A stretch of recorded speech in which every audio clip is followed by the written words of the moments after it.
Balaj case ہے اور دوسرا پیکیک کے اصل حقائق ہے کیا اور یہ دشمنی کیسے ختم ہو سکتی ہے؟ دونوں ہی کہہ لیں کہ رساگیر اور بدماشی میں قدم رکھتے ہیں، پراپرٹی کا دونوں کا کاروبار، بلا ٹرکا والا کے جو دوست تھے، جو ٹیپو کے چچا لگتے تھے، وہ سارے پلس خاندان کے کچھ لوگ، انہوں نے یہ کہنا شروع کر دیا کہ بلا ٹرکا والا کے مرڈر میں گوگی بٹ اور تیفی بٹ وغیرہ شامل ہیں۔ نوری نتھ کا بیٹا ظفری نتھ قتل ہوتا ہے لکشمی چوک میں، اس کی ایف آئی آر درج ہو جاتی ہے ٹیپو ٹرکا والا کے خلاف، ٹیپو بھاگ جاتا ہے، مفرور رہتا ہے اس معاملے میں، کیونکہ بلاج خود بھی چاہتا تھا کہ صلح ہو جائے۔ لیکن اب معاملہ خراب ہوتا ہے 2016 میں۔ بلا ڈی ایس پی جو ہے وہ اپنے بیٹے کو لے کر سی سی پی او کے پاس جاتا ہے اور وہ کہتا ہے کہ میرا بیٹا اس فائرنگ میں ملوث تھا۔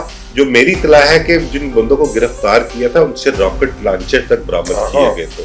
اب اس کیس میں پیسہ بہت زیادہ انوالو ہے، ان گھروں میں پولیس نے تباہی مچا دی، وہاں سے لوٹ مار کی گئی، سارا سامان پیسہ جو کچھ ہاتھ میں آیا۔ جی السلام علیکم جی آج کا موضوع جو ہمارے ہے وہ خواجہ عقیل عرف گوگی بٹ کے حوالے سے ہے، کیونکہ 3 دہائیوں سے چلنے والی یہ دشمنی آج تک نہیں ختم ہو سکی۔ اس کی کیا وجہ ہے؟ کیونکہ اس دوران 3 دہائیوں سے جتنے پولیس اہلکار جو ہیں اس دشمنی کو ختم کرنے کے لیے انہوں نے ایک مثبت اقدامات کرنے کی ادنا سی کوشش بھی کی، مگر آج بھی یہ جھونکا تو کا شکار ہے۔ اس کی کیا وجوہات ہیں؟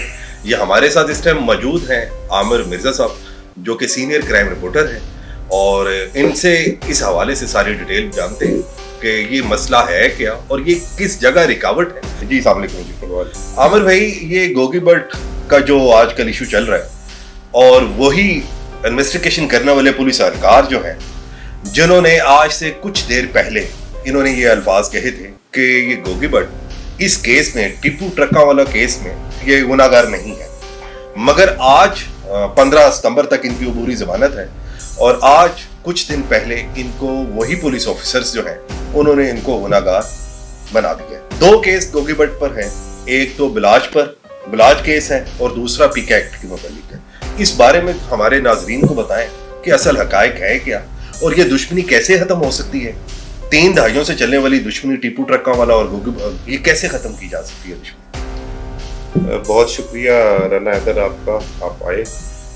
اس دشمنی کے حوالے سے اگر آپ کو میں تھوڑا سا مختصر سا خلاصہ بتاؤں گا تو یہ 30 سے 35 سال سے ان دونوں خاندانوں کی دشمنی جو ہے وہ چلی آ رہی ہے۔ اب اس دشمنی کا سٹارٹ کہاں سے ہوتا ہے؟ ٹیپو ٹرکا والا، اس کا والد بلا ٹرکا والا، وہ مرڈر ہو جاتا ہے۔ وہ مرڈر ہوتا ہے اس دور کے جو ٹاپ 10 اشتہاری ہیں نا، حنیفہ بابا وغیرہ، بولا سنہرا گپتا، ان کے ہاتھوں وہ مرڈر ہو جاتا ہے۔ اب اس کے مرڈر کے بعد وہ ٹاپ 10 اشتہاری جو تھے، اس بلا ٹرکا والا کے قتل کے بعد ان اشتہاریوں کا تعلق بنتا ہے بٹ برادران سے، گوگی بٹ وغیرہ، تیفی بٹ وغیرہ سے۔ اب اشتہاری جو ہوتا ہے نا وہ مصیبتی ہوتا ہے، وہ اس کو کوئی نہ کوئی چھاؤں چاہیے ہوتی ہے اپنی مفروری کے لیے، اپنے مصیبت کے دن کاٹنے کے لیے۔ اب انہیں اس وقت اس دور میں لاہور شہر میں یہ بٹ برادران جو تھے ان کو ایک وائبل شخصیات لگی کہ ہم ان کی چھتر چھایا تلے چلے جائیں تو ہمیں کہیں نہ کہیں کچھ نہ کچھ فیسیلیٹیٹ کریں گے۔ ان کا جب ان کے ساتھ تعلق بنتا ہے تو ٹیپو ٹرکا والا جو ہے وہ اور اس کے کہہ لے کہ جو پاس بیٹھنے والے لوگ تھے، بلا ٹرکا والا کے جو دوست تھے، جو ٹیپو کے چچا لگتے تھے، ٹھیک ہے، اب وہ سارے پلس خاندان کے کچھ لوگ، انہوں نے یہ کہنا شروع کر دیا کہ بلا ٹرکا والا کے مرڈر میں گوگی بٹ اور تیفی بٹ وغیرہ شامل ہیں، ان کی رضامندی سے انہوں نے یہ اٹیک کیا ہے اور اس قتل میں وہ بھی شامل ہیں۔ یہاں سے ان کی صحیح معنوں میں دشمنی کا آغاز ہوتا ہے۔ اس کے بعد بہت سی کوششیں ہوئی لوگوں نے اس کنفیوژن کو دور کرنے کی کہ یہ جو ایک لوگوں نے رفٹ پیدا کیا دونوں کے درمیان، نو ڈاؤٹ ٹرکا والا خاندان ایک بڑا خاندان ہے اندرون شہر کا، بٹ برادران کا خاندان بھی بہت بڑا خاندان ہے شہر کا، اور دونوں ہی کہہ لیں کہ رساگیر اور بدماشی میں قدم رکھتے ہیں، پراپرٹی کا دونوں کا کاروبار۔ پھر اس حوالے سے شہردار جتنے بھی لوگ تھے چھوٹے موٹے گروپ کے، وہ ان کی چھتر چھایا تلے آتے ہیں۔ اب کوشش یہ کی گئی کہ یار ان دونوں کے درمیان جو ایک یہ کنفیوژن ہے اس کو کسی نہ کسی طریقے سے دور کیا جائے، لیکن وہ دور نہیں ہو سکی۔ جو وقت گزرتا گیا یہ زیادہ ہائپ کریٹ ہوتی ہے اس معاملے میں۔ میں بذات خود، میں اور میرا ایک دوست عارف حسین ہے، ہم نے لیٹ 90s یا مڈ 90s کے بعد کی بات ہے، ہم نے خود تیفی بٹ اور ٹیپو ٹرکاوالا کے درمیان صلح کروانے کی کوشش کی اور بہت حد تک ہم کامیاب بھی ہو گئے تھے کہ ان کی اس حد تک صلح ہو جائے کہ یہ لوگ ٹیلی فون پر ایک دوسرے کے ساتھ رابطے میں ہیں، کہ فون پہ اگر کوئی کنفیوژن ہوتی ہے، ایک دوسرے کے خلاف کوئی بات کرتا ہے تو یہ ایک دوسرے سے فون کال پر کلیئر کرتا ہے۔ عامر بھائی یہ بھی بتا دیجیے گا کہ غلام محمود ڈوگر صاحب نے بھی یہ صلح کروانے میں کافی کوشش کی۔ میں نے آپ کو بتایا بہت سی کوششیں ہوئی ہیں، کئی مرتبہ بڑے بڑے لوگ پولیس افسر بھی پڑے ہیں اس پہ اور شہر کے دوسرے لوگ بھی پڑے ہیں، انہوں نے کوشش کی ہے لیکن یہ صلح نہیں ہو سکی اور یہ زیادہ سے زیادہ مطلب کہ انتشار پھیلتا گیا۔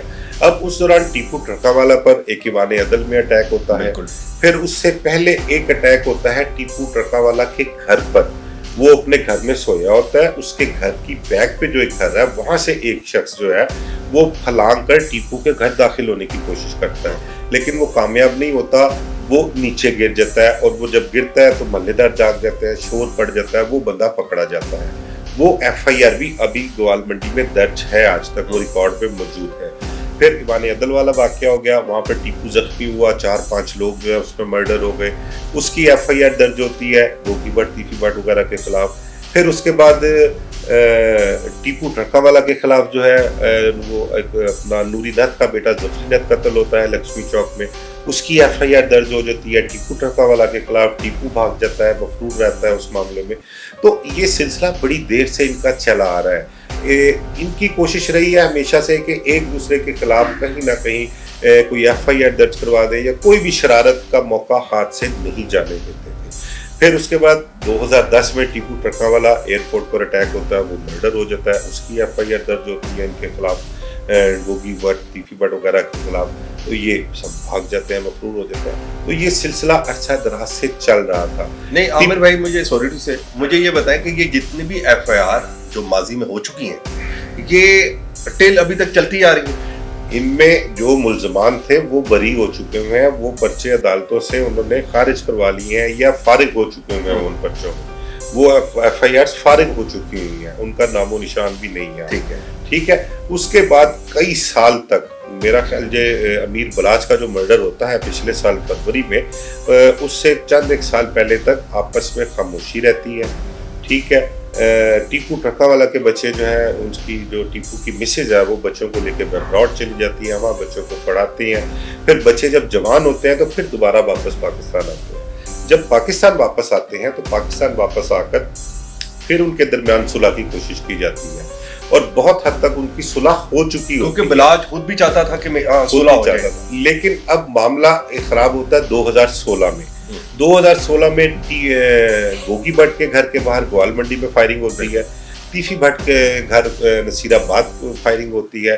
اس فائرنگ کے بعد ٹرکاوالا خاندان کی طرف سے بٹ برادران کو بارہا کوشش یہ کروائی گئی، یقین دہانی کی کہ اس فائرنگ میں ہمارا کوئی انوالومنٹ نہیں ہے، ہم اس میں ملوث نہیں ہیں۔ لیکن بات پھر کھلتی کب ہے؟ جب اکبر بلّہ ڈی ایس پی جو ہے وہ اپنے بیٹے کو لے کر سی سی پی او کے پاس جاتا ہے اور وہ کہتا ہے کہ میرا بیٹا اس فائرنگ میں ملوث تھا اور امیر بلاچ جو تھا وہ بھی اس فائرنگ میں ملوث تھا، یہ غلطی ہو گئی ہے، میرے بیٹے کو بچاؤ اس معاملے سے، ہمیں معافی تلافی دلائیں۔ اس کے بعد بات کھلتی ہے کہ یہ اس فائرنگ میں گوگی بٹ اور تیفی بٹ کے گھر جو فائرنگ ہوئی ہے اس میں امیر بلاچ وغیرہ شامل ہے۔ ٹھیک ہے۔ اس میں پھر گرفتاری بھی ہوئی، امیر بلاچ جیل بھی گیا تھا۔ ٹھیک، لیکن اس کے باوجود، اس سب کے باوجود بھی پھر بھی لوگوں نے صلح کی کوشش نہیں چھوڑی۔ ایک اور واقعہ بھی پیش آتا ہے کہ تیفی بٹ کی ایک پیشی ہوتی ہے دہشت گردی کورٹ میں، وہ دہشت گردی کورٹ میں پیش ہونے کے لیے جا رہے ہوتے ہیں تو تیفی بٹ کو ایک کال آتی ہے۔ تیفی بٹ وہ کال سنتا ہے تو وہ کال کرنے والا بندہ پوچھتا ہے بٹ صاحب سے کہ جی بٹ صاحب کتنے ہو؟ ان کا جی اسی جا رہے ہیں دہشت گردی کورٹ تاریخ ہے ساڈی۔ وہ کہتا جی تسی تاریخ تے نہ جاؤ، اتنے وکیل پیش کر دیو تے تسی اتنے اج غیر حاضری پاؤ، باہر تہاڈا تھڑا بجیا جائے رستے دے وچ نا دہشت گردی کورٹ دے وچ۔ وہ بڑا حیران ہوتا ہے، اس نے کہا تجھے کس نے بتایا، کیا معاملہ ہے، کیا مجھے ڈیٹیل بتا۔ ان کا جی میرے پاس ایک بندہ آ کے بیٹھا ہوا ہے، اس نے مجھے یہ ڈیٹیل بتائی ہے اور بندہ ریلائبل ہے، ان کا میری اس بندے سے بات کراؤ۔ اس نے پھر تیفی بٹ کی اس سے بات بھی کروائی، اس نے تیفی بٹ کو پھر اس بندے نے جو ساری بات بتائی، اس بات پہ پھر اس نے تیفی بٹ نے کہا کہ ٹھیک ہے میری سمجھ میں بات آ گئی. وہ تیفی بٹ پھر پیشی پر نہیں جاتا. اور وہ جن لوگوں نے تھڑا مارا ہوا تھا ان میں سے پھر کچھ لوگوں کو بعد میں پولیس نے گرفتار بھی کیا. اور جو میری اطلاع ہے کہ جن بندوں کو گرفتار کیا تھا ان سے راکٹ لانچر تک برآمد کیے گئے تھے. ایک یہ بھی واقعہ پیش آیا. پھر اس کے بعد امیر بلاچ کے قتل کی پلاننگ شروع ہوتی ہے. احسن شاہ سے ملنے والی معلومات پلس ان کے اپنے ذرائع جو تھے اس حوالے سے پھر وہ سارا امیر بلاچ کا مرڈر پلان ہوتا ہے اور امیر بلاچ وہاں پر مرڈر ہو جاتا ہے. پارک سوسائٹی میں اکبر بلّہ ڈی ایس پی اس کے بیٹے کی شادی تھی وہاں پر ہو جاتا ہے. اب وہاں پر جو وقوع ہوا جس نے بلاچ کو مارا وہ بھی موقع پر مار دیا گیا. باقی 2 لوگ ایک تیفی بٹ کا سسرالی رشتہ دار تھا بلاول اور ایک اور ہارون نامی شخص تھا وہ وہاں سے فرار ہو جاتے ہیں. مگر اس سے پہلے عامر بھائی یہ ہے جو تیفی بٹ کا بہنوئی جو تھا اصل میں وہاں پہ زیادہ تیزی آ گئی اس کام میں. جوید بٹ صاحب جن کو انہوں نے قتل کیا, یہ بعد کی بات ہے نا, یہ امیر بلاچ کے قتل کے کچھ عرصہ بعد کی بات ہے, کئی مہینے بعد کی بات ہے. پھر جب یہ امیر بلاچ کے مرڈر کے بعد گوگی بٹ جو ہے وہ بھی روپوش ہو جاتا ہے, تیفی بٹ بیرون ملک چلا جاتا ہے. بیچ میں جو اپنا جو کردار تھے بلاول گرفتار ہو گیا, پھر اس کے بعد ہارون گرفتار ہو گیا. امیر بلاچ کے قصہ مختصر یہ کہ اس کے مرڈر کی ساری کہانی کھل کے سامنے آ جاتی ہے, اس کے سارے کردار سامنے آ جاتے ہیں. اب وہ کردار سامنے آنے کے بعد تیفی بٹ کیونکہ بیرون ملک, گوگی بٹ بھی روپوش. اچھا, اس دوران پولیس افسران نے جو تفتیش کی ہے نا اس تفتیش میں انہوں نے بالکل کلیئر کیا ہے کہ گوگی بٹ جو ہے وہ اس مقدمے میں بے قصور ہے, انوسینٹ ہے اس مقدمے میں. اس کا امیر بلاچ کے قتل سے کوئی تعلق نہیں. یہ ڈی اے جی عمران کشور نے آن ریکارڈ آن کیمرہ بلکہ انٹرویو بھی دیا. آفتاب پھولروان جو ہے ایس پی انہوں نے بھی کہا. دیگر ایس پی جنہوں نے تفتیش کی تھی جو جے آئی ٹی بنی تھی اس دور کی جو او سی یو آرگنائزڈ کرائم یونٹ تھا وہ اس کی تفتیش کر رہے تھے. اب اس کیس میں پیسہ بہت زیادہ انوالو, پیسے بہت زیادہ خرچ ہوئے تھے. وہ اس سینس میں کہہ لے کہ پولیس نے جب ملزمان کے امیر بلاچ کے قتل کے جو ملزمان تھے ان کے گھروں پر ریڈ کیا, ان گھروں میں پولیس نے تباہی مچا دی. وہاں سے لوٹ مار کی گئی, جو کچھ ہاتھ میں آیا. اور کچھ لوگوں کا یہ بھی کہنا ہے کہ پولیس نے لوٹ مار اگر کم کی ہے لیکن جو ان کے اپنے ذاتی ملازم تھے انہوں نے بھی بڑی لوٹ مار کی, ملزمان کے جو تھے ان کی طرف سے بھی بہت نقصان پہنچایا گیا. تو یہ ساری باتیں سامنے آہستہ آہستہ آتی رہی, چلتی رہی. اب جب تفتیش ساری کھل کے سامنے آ گئی, امیر بلاچ کا قتل بالکل عیاں ہو گیا کہ اس کے کردار کون کون ہیں. پولیس افسران نے ڈیسائیڈ کر لیا کہ تیفی بٹ جو ہے اس مرڈر کا جو ہے مین کلپرٹ وہی ہے, مین پلاننگ اس کی ہے. گوگی بٹ کا تعلق کوئی نہیں ہے. جو شوٹر تھا موقع پر مارا گیا, اس کے علاوہ جو فیسیلیٹیٹر تھے موقع پر موجود تھے وہ گرفتار ہو گئے, وہ جیل میں چلے گئے. مین وائل جاوید بٹ کا قتل ہو جاتا ہے. جاوید بٹ کے قتل کے شوٹر گرفتار ہو جاتے ہیں. ٹھیک ہے, ایف آئی آر درج ہوتی ہے امیر فاتح کے خلاف, کیسر بٹ کے خلاف. میں تو ڈے فرسٹ سے جب یہ ایف آئی آر درج ہوئی تھی پلس جب امیر بلاچ کے ملزمان کے متعلق پولیس افسران نے کہنا شروع کیا, میں ڈے فرسٹ سے یہ کہہ رہا ہوں کہ امیر بلاچ کے قتل میں گوگی بٹ کا کوئی تعلق نہیں. دوسرا, پولیس نے جب تفتیش کی جو شوٹرز اظہر تھا اور ایک اور تھا کوئی اپنا الیاس تھا غالباً, وہ گرفتار ہوتے ہیں, وہ اقبال جرم کرتے ہیں. وہ بیچ میں ایک کریکٹر کا نام لیتے ہیں عارف بھٹی غالباً ہے جو ابھی تک مفرور ہے تاحال. وہ مڈل مین تھا جس نے امیر موصف اور ان شوٹرز کے درمیان معاملات طے کروائے تھے. معاملات کیا طے ہوئے تھے کہ ان کو 5-5 لاکھ روپیہ دینا تھا, بلکہ 5-5 لاکھ دے دیا گیا تھا. ایک 5-5 مرلے کا ان کو گھر لے کر دینا تھا ڈی ایچ اے میں جو ان کا طے ہوا تھا. وہ سارے معاملات چل رہے تھے. اب عارف بھٹی جو ہے وہ سٹل مسنگ ہے ابھی تک, اس کا کچھ پتہ نہیں وہ زندہ بھی ہے یا نہیں ہے, یہ بھی نہیں کسی کو پتا. وہ ابھی تک تاحال پولیس فائلوں میں مفرور ہے.